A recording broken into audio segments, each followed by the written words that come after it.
Pisha to datri 1011 شاريلي أسيريا تيفي بفروسيفي وموزا بناو هاوي أسيريا تيفي أوقولو حيرو وأوقولو شاريو دوعا مزريو يببريثو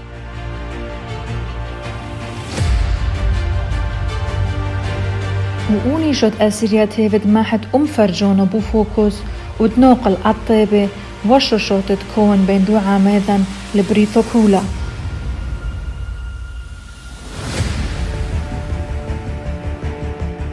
لجن أسيريا تيفت قدر مداوم بوف الحونيذي قلو زملي إم عذرون ثثخو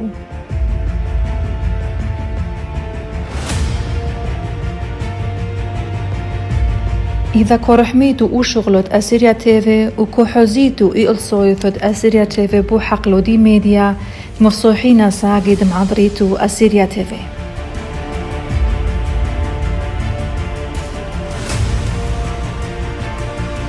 دربي مشحل في كبخ معذريتو أسيريا تيفي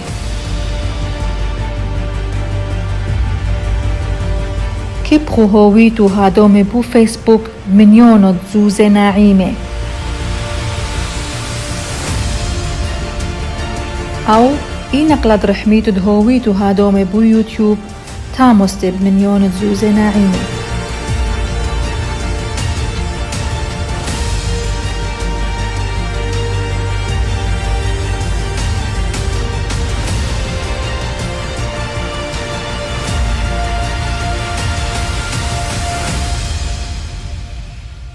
كبعيتو دهوالخو ميديا تكتلا قولو حيرو ودلاتيو ما صرتو عم قابش وتوسي توكوسي وأوعيتا ووثي مقوايو أسيريا تيفي مقوايو وقولتخو يميديا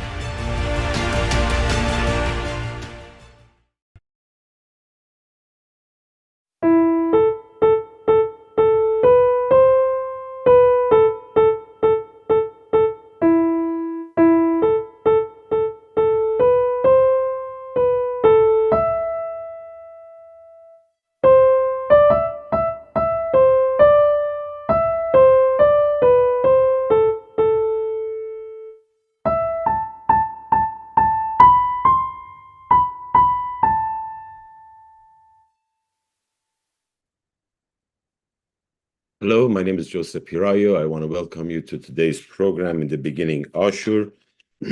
As always, this is a live program. If you have any questions, any comments about this program, you can leave it on the Assyria Facebook page, or later if you see it recorded. And after that, either if you do it live, if I have answer, I can do it, I will do that. If not, the programs that we call question and answer, I will take care of that. Now, the name of today's program is One Nation Under Ashur. Now,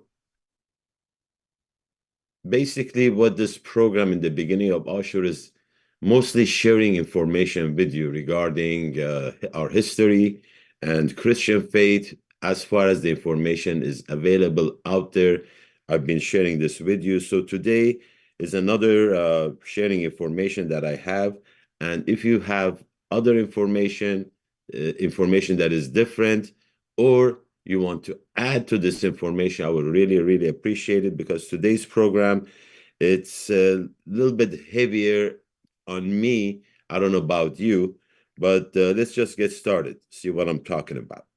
So One Nation Under Ashur. In the United States, we have what we call the Pledge of Allegiance. And why I'm talking about Pledge of Allegiance, this is when you become a citizen, or you are a citizen, this is what you do. And let me give you a short history of that. The Pledge of Allegiance was written in August 1892 by the socialist minister Francis Bellamy.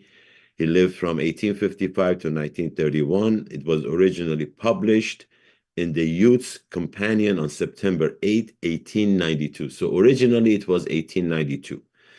And he had hoped that the pledge would be used by citizens in any country, and after that was used in the United States. I don't know any other country that is using it, but its original form, it read, "I pledge allegiance to my flag and the republic for which it stands, one nation, indivisible, with liberty and justice for all. Then in 1923, the flag of the United States of America was added, and it became, I pledge allegiance to the flag of the United States of America and to the republic for which it stands, one nation, indivisible, with liberty and justice for all. Right? Then, I think that's the one we have, we can show that, in 1954. And at that time, Eisenhower was the president, and there was a communist threat from Russia or Soviet Union. And it says in 1954, in response to the communist threat of the times, President Eisenhower encouraged Congress to add the words "under God," creating the 31-word pledge we say today. Bellamy's daughter objected to this alteration. Today it reads, as you can see, it says, I pledge allegiance to the flag of the United States of America and to the republic for which it stands, one nation under God, indivisible, with liberty and justice for all. Okay, so under God, it was added 94, and this is ever since, what is that, 2046, 24, what are we talking about? 70 years ago, I think. Yeah. So that was for the last 70 years, whoever is doing the Pledge of Allegiance uses the word under God. So I've talked about this before, but let's say, okay, what does God mean? I went to the dictionary. Can we show that? I think it's Oxford, if I'm not mistaken. So definition from Oxford Languages, and it says learn more, God. I don't know if it's true, if it's right, if it's whatever. It says here in Christianity and other monotheistic religions. Something came up here. Let me get rid of it. Somebody's texting. Sorry about that. So it says in Christianity and other monotheistic religions, which means they believe in one God. Christianity and other ones like Jews, Jewish faith, and Islam. I believe these are the only three that believe in one God. The God means the creator and ruler of the universe and source of all moral authority, the supreme being. And in center other religions, a superhuman being or spirit worshipped as having power over nature or human fortunes, a deity. So in other religions, would that include our people? Right? What is God? So in it is mentioned in Genesis. So the Jewish faith, Christian, and I believe Islam, they believe in at least this one verse, Genesis 1:1. Can we show that? This is, I took this verse, Genesis 1:1, from the translation of CJB. You see it on the top, says Brashid, Genesis 1.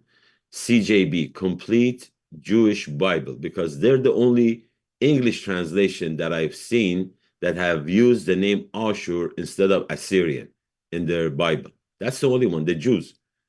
Complete Jewish Bible. And as you can see, it starts parasha, like a paragraph or a first chapter, and says Brashid, which is what we use when we write in our language, the Bible that is translated in our language, Brashid, which means in the beginning. And verse 1:1 says, in the beginning, God created the heavens and earth. Now, the word God, which is used in the original language. Now, some people say, well, we don't know what it is. From what we have, from the information that I have, the language that they are talking about is either Hebrew, we want to call it Jewish, Aramaic, Syriac, because all of these have same alphabet, as far as I know.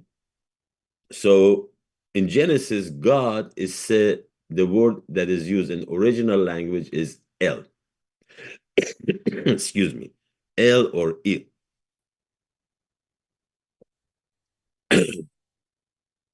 Allergies kicking. Sorry. So I have some couple examples that we have that name the letter the word El or Il that is used nowadays. We have the names Michael in English. I'm going to say them in English and how we say it in our language. Michael, Michael, Machil, like God. Gabriel, Gabbarael, God is great. Daniel, Dan being judge, God the judge. Then we have Samuel or Ishmael. These are both same names. When I was talking to some people about Bible, they said, no, Ishmael and Samuel, they're two different names, two different people. They are two different people, but Ishmael and Samuel, these are two same, which means God heard, Shemeta.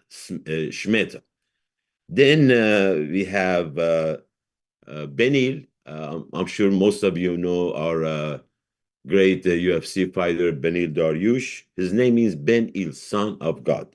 And of course, the other name is Bretil, daughter of God. And what's interesting, Michael is my son's name, and my daughter-in-law's name is Bretil. So we have a couple of Ils that got married together. The last one I want to share as an example was Emmanuel. This is the name that they are given to the prophecy that is in, I guess, in Isaiah. Emmanuel, a son will be born, will be called Emmanuel. Amman Il, God with us. So in this, when you go back to these original, some of the words that are used in English, sometimes that's the part that today's program is about. Words, what they mean, what they have been told to us, what they mean, and based on the information that is out there, what they really actually mean. So this is the information. I don't have all the information, but I'm sharing with you what I have as information specifically because I want to get back to our name, Ashur. What it means from the information we have, from the archaeology that has been done, from the deciphering of the cuneiform tablets, because we or I didn't name us Ashur. When they did the archaeologists, when they were digging, they found these cities, the palaces, and they found these writings, these tablets. You know, they just what was that book? I don't have it here. About archaeology. So each different person back in 1800s, 1850s, 1860s, they found out about this lost empire or lost name or whatever that they thought it was a myth. It was not true that there was an Ashur, there was an Nineveh, these kings, Tiklat-Pileser, Ashur-Banipal, Sargon, Sancherib, Cheddun. The diggings came, they found out, and they are the ones that they told us this is what these people called themselves, Ashur. That's the part I'm trying to get to. So we go to these names with Il. So we find out that Il or God is just a generic definition. As we saw in Genesis 1:1, God created. So creator is one of the titles that are contributed to God. I have this book here, Titles of Triune God, of the Trinity, Father, Son, Holy Spirit. And I will talk a little bit today about this book because it's information that is there and the information that being shared or spread about Christianity, they don't match. So I'm just trying to put these pieces of puzzle out there and trying to come up with, okay, what is going on here? So in this book, the Titles of Triune God, there are parts that they use the word El, for example, El Shaddai, which means God Almighty, El Elyon, the Most High God, El Olam, the everlasting God, El Roi, you God, see me. And then there are other names that are mentioned in the Bible, and it's done through the name Jehovah. Okay. And there is another name here that is used called, well, they say Jehovah means the Lord in this book, and Adonai means Lord. So there is a history for this. We have to go back to Exodus 3:14, But before going back then, I want to go back to our history, our people. You know, what did they? Why? What was it that they were calling themselves? Because when the archaeologists they found out this is people, there is a king Ashur, Banipal, Ashur here. There is God Ashur. What does Ashur actually mean? What is it? Right? Because we have Zeus, we have all these different gods, Krishna, Ahura Mazda of the Zarathustrian, Allah. And that's another thing. My wife told me to mention that, we use the word il as the old language. Now we say Allah. And the Arabic that they took that word from us, Allah, Allah, il, they're all same meaning. So what does that mean? Specifically, when our ancestors said, we are Ashur, we are the people of Ashur. And from the information I have, it's just so simple. It means creator. Literally, Ashur, from what I've been told, means Ashuraya. He, the beginning. That's it. It's very simple. He, the beginning, Ashur, Bariana, creator. All these words are interchangeable without changing the true meaning of the word. Our people, they believe he, the beginning, creator. And their life and dedication from the tablets that we have found, from the statues that we have found, or not we, that are found in our homeland, North Iraq mostly, around former Nineveh, sorry, and all that region. If you remember, ISIS were blowing everything up to kind of erase our history, but we have so much history out there. And sometime before these invasions, people were saying that the English, the French, they stole our artifacts, they put them in their museums. But thank God that for two reasons. First, they have kept them safe over there, and people that go there that are non-Ashuri actually know our own people. When I went to British Museum, when I went to Louvre, I was like, these are my people. I mean, I'm not just being, Ashur. No, there is so much artifact. There is so much digging that they did over there.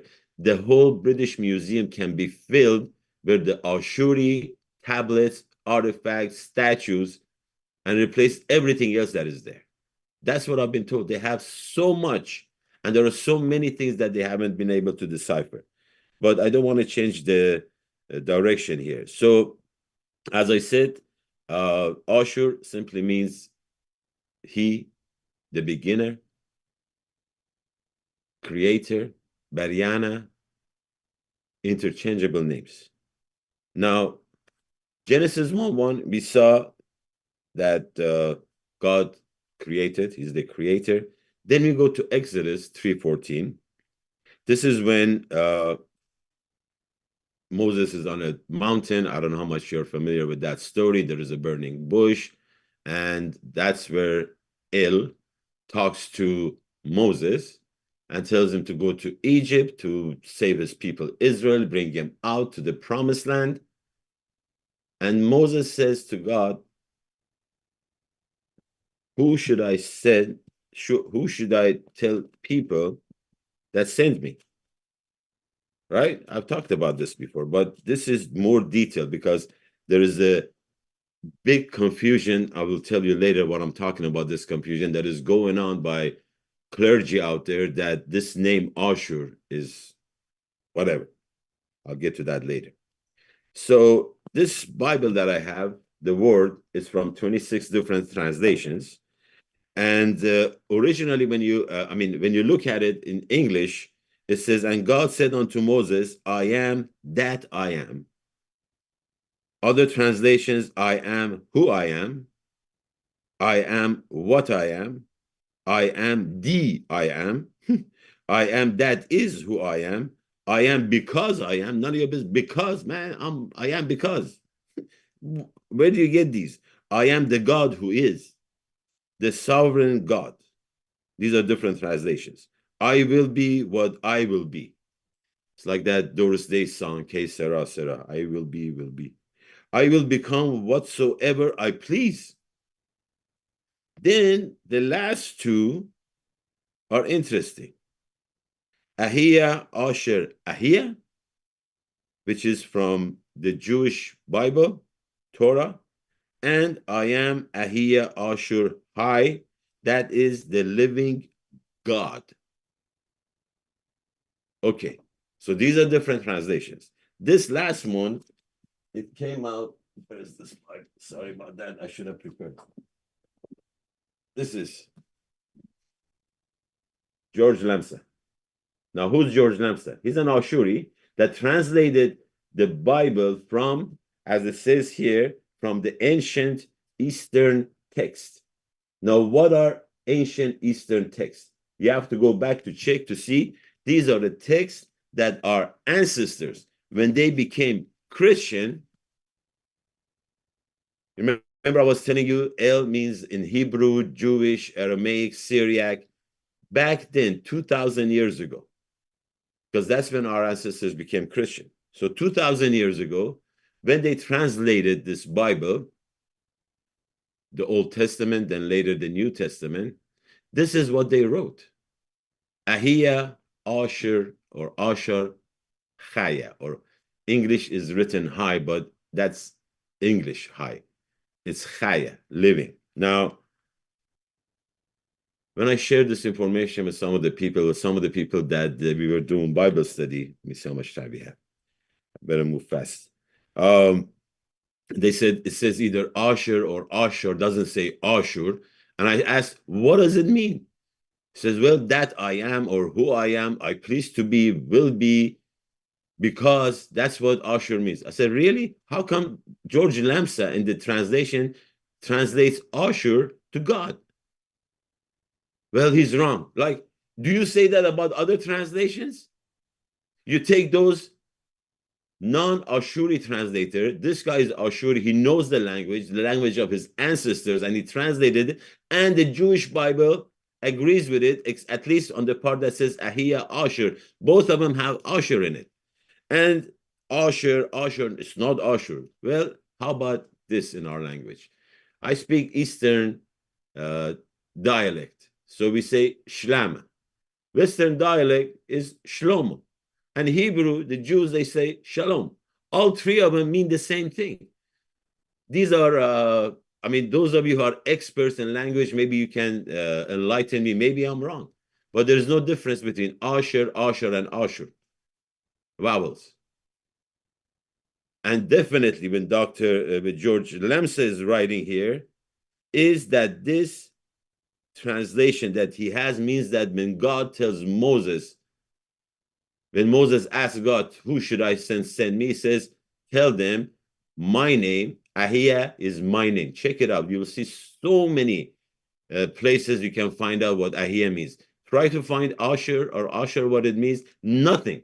It's like a freaking conspiracy. Try to hide our beautiful name that is mentioned in the Old Testament, that is mentioned as a name God from his own mouth said to Moses, I am living creator.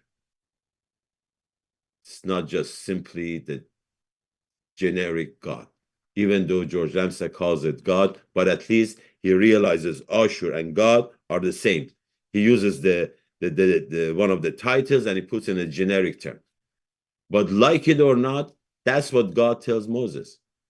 I am living creator. Ahia, Ashur, Chaya. This is the language. This is the language that we speak. This is the language that God spoke originally. They translate to English. I don't know what the bleep happened. How you can come up with I am who I am? If you guys know more than me, let me know. Check it out. There is nothing about Ashur or Ashur. And there are some people say George Lamsa is very, when his translations are not in the same line and everybody else. Great. Because George Lamsa is the only one, if you recall, there is that rich man that comes to Jesus and says, I want to have eternal life. What should I do? Jesus tells him, have you followed the commandments? He says, yeah, I have followed commandments. Then Jesus says, go sell everything that you have and come and follow me. And the guy, since he was very rich, he says, no, thank you. And he goes his way. Then Jesus says, it is harder, it's easier for a camel to go through the eye of needle than a rich man going to heaven or something like that. George Lamsa says, no, it's not jumla, it's gamla or something like that. It's not camel, it's a thick rope. That's his translation, and he's got it from our ancestors when they translated that to our language. And he said it's not camel and it's a thick rope, which makes sense. It's very hard, it's easier for a thick rope to go to the eye of the needle than a rich man going to heaven. Controversial. They don't like George Lamsa. Good. They don't like us either, but we're here. Where was I? Not to get too emotional. So we know the English is not the language. Everybody says about, I am who I am, Jehovah is this, Jehovah is that. There is no Jehovah. I will cover that next program because there is a point I'm trying to make here. So why did our ancestors become Christian, right? So when you look at our history, being the followers of the beginner, people of Creator, people of Ashur, people of Bariana, when these disciples came to them and start preaching about the Son of God, they said, who is this son? He said, this is the son of the Creator. So the transition for our ancestors was easy. They didn't have to give up if they were worshiping cows, if they were worshiping sun, if they were worshiping fire or anything like that. Transition was easy. And they did that. Actually, the first people who made that transition was the Jews, because not all the Jewish people became Christian, but when the Jews became Christian and started doing the missionary and talking about Jesus, you know what I'm talking about. But they were the ones. They believed in God. In the beginning, God created heavens and earth. They transitioned from Father to the Son. The Lord's Prayer. Anyway. And another thing is that I've been told that our people became Christian by force. There is no evidence. If you have any evidence that we became Christian by force, please share it with me. I'll check it out. If find out it's true, I'll share it and I apologize. Because our people believed in Jesus with all their heart. And that's why they became missionaries. Went throughout the East, India, Mongolia, China, Japan, everywhere. So, one nation under Ashur. What does that mean? So when our ancestors transitioned from Creator to the Son, the difference between us and the Jews that became Christian is that the Jews lost their identity. We didn't. We hear in the writings that are written by the Christian writers about Tatian. This guy is like 130, 40 years after Jesus Christ. He translates Bible. He puts the 4 books of gospel together, makes it one story, and they call it the Syriac. And after that, there's a word they use, pshita, that is clear, that is being taught. And when we became Christian, we had a rebirth. Our name, our language, we became missionaries, as I mentioned, Tatian, Saint Abram the Great in Syria, which is actually Ashur, but that's another story. And back in time, when our empire was, created and it was ongoing, from the archaeology that is done, we find out that the strength of our people was in their faith. Everything was for Ashur. You win the war, Ashur. You lose, we don't see much tablets about that because nobody wants to rebel. We won and we lost. Because Ashur did not win every war. Because if they had, we still would have an Ashur empire, right? It fell 600 years before Jesus was born. And by becoming Christian, as I mentioned,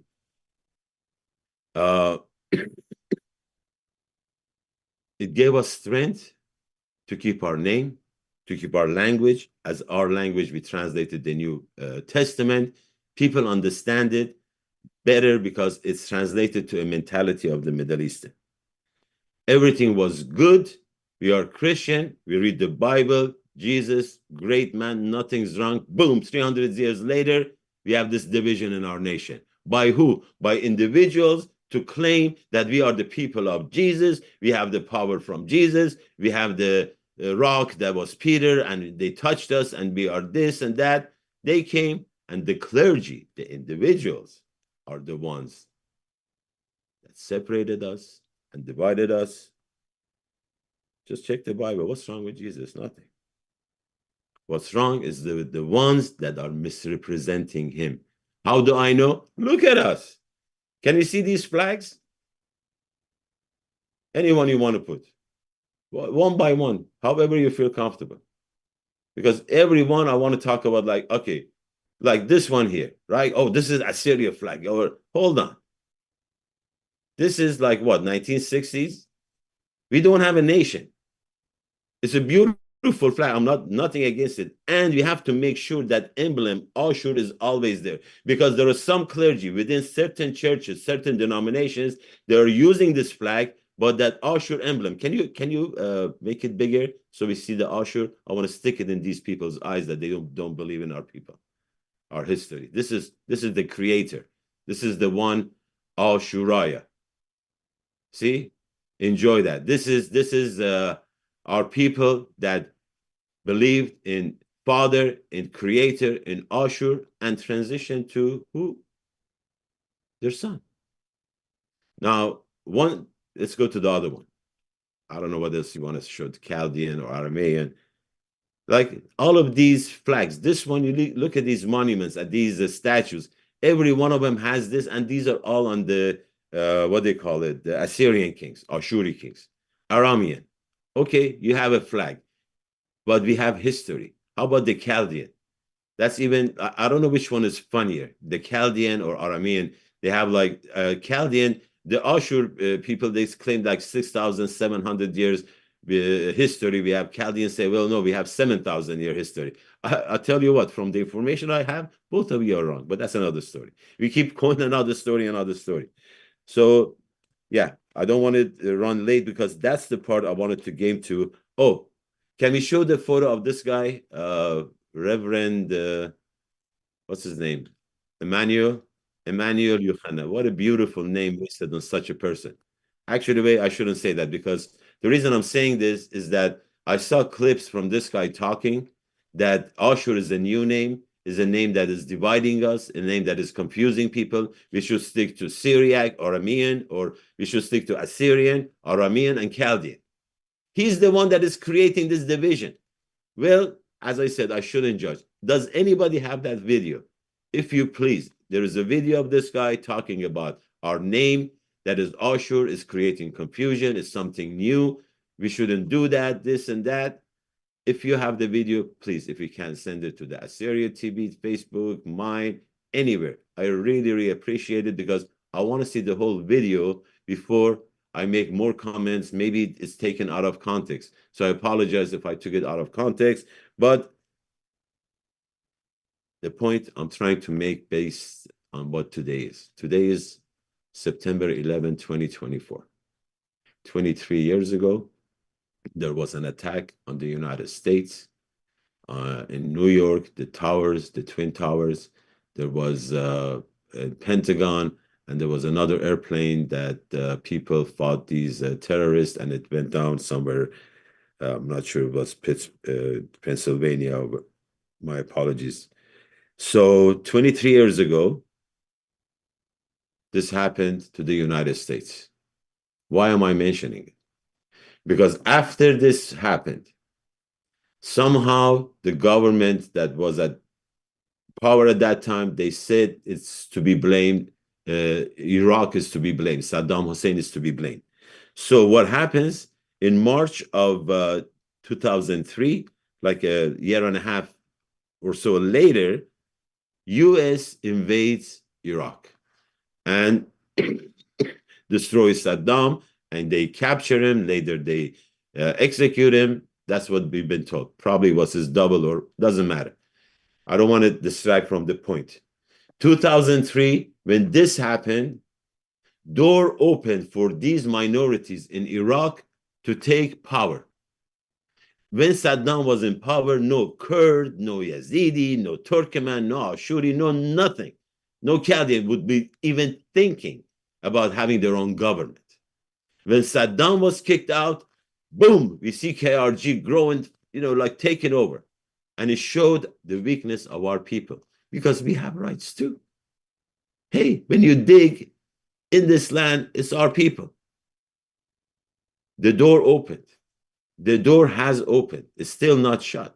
Even though the power that is there, they call themselves KRG, they are forcing our people, putting pressure on them. We're still here. It's interesting how things happen and doors open. It is up to us. One thing that the enemy is after is our identity. Don't forget that. That's why I want to see that priest. What is he talking about? New name.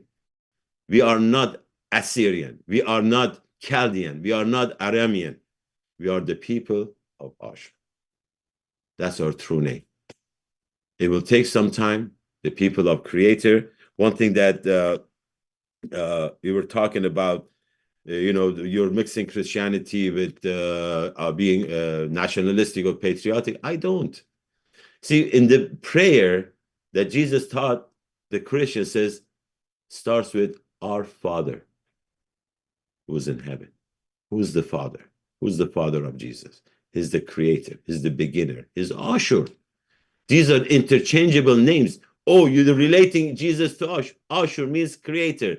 Our Father in heaven. Our Creator in heaven. Another name for that is Ashur. It's nothing confusing. We are not used to it. The problem is these clergy claim that our ancestors were pagan. Actually, when you look at what they believe and the traditions that they follow, they're the real pagans. Oh, did I say that? Yeah, I did. And I can prove it. But that's not the point. Forget about these people. There are so many in the clergy that they don't want us to follow who we are. I don't know why.